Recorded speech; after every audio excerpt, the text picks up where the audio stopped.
Oh my God, wow. Oh my God! Vigorous day everyone! Let's go Quickie with Rizzo, episode 15. Dito tayo sa Dweji Galbi Restaurant. Before anything else, ito yung menu nila. So SSD na lang sila. Meron silang a la cartes and meron silang set. Just be warned, humongous yung mga serving nila. As in, ang lalaki talaga ng serving. Meron din silang side dishes pero 2 times lang pwede mag-refill. Oh my God! Oh, level lang kami. Maragol pala. Bakit naman Oh my God! Oh, diba? Believe me when I tell you, humongous. Ang laki ng serving nila dito. Parang bandehado na almost. Oh my goodness. I've been wanting to go here with my LM bestie. Pero ngayon lang kami naka-chance makapunta. It's been 2 years.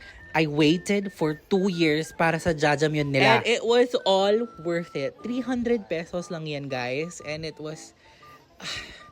yung texture ng noodles, yung spice, yung pagka-seasoned ng sauce niya, it was really perfect.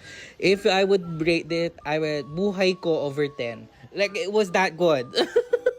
Diba? Naniniwala na ba kayo gaano kalaki yung mga servings sila dito? This is their omo rice. Masarap din ito.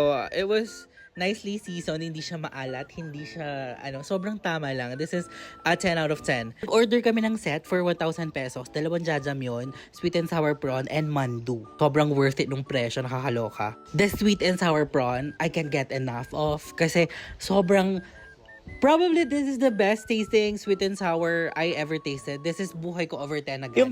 Yung mando nila okay lang, 9 over 10. Nothing really special, pero it's nice. Order din kami ng a la carte ng sweet and sour chicken. Oh my God! Yung sweet and sour sauce nila dito, oh my gosh. Sobrang balance ng pagka-sweet and sour niya. Yung iba kasi parang lang siya, parang sweet lang siya, tapos may konting sour, but this is really nice. Anyways, yun lang. Bye!